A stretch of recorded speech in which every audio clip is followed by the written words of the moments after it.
ನನಗೆ ಬಿಜಾಪುರ ಜಿಲ್ಲೆಯಲ್ಲಿ ಒಂದು ನೀರಾವರಿ ಯೋಜನೆ ಅನುಷ್ಠಾನಕ್ಕೆ ತರಲಿಕ್ಕೆ ಸ್ಯಾಂಕ್ಷನ್ ಕೊಟ್ಟೆ.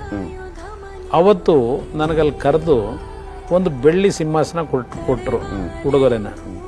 ನಾನು ಅದ್ರ ಮೇಲೆ ಕೂರ್ಲಿಲ್ಲ ಅಲ್ಲಿ. ನಾನು ಅವ್ರಿಗೆ ಹೇಳಿದೆ ಸಭೆಯಲ್ಲಿ, ಈ ಒಂದು ಬೆಳ್ಳಿ ಸಿಂಹಾಸನ ನಾನು ಕೂರ್ಲಿಕ್ಕೆ ಯೋಗ್ಯತೆ ಇಲ್ಲ, ಇದು ಯಾರು ಕೂರ್ಬೇಕು ಇದರಲ್ಲಿ, ಅವ್ರಿಗೆ ಇದನ್ನು ತಲುಪಿಸ್ತೀನಿ ಅಂತೇಳಿ ಅಲ್ಲೇ ಪ್ಯಾಕ್ ಮಾಡಿಸಿ ಬೆಂಗಳೂರಿಗೆ ತಂದೆ.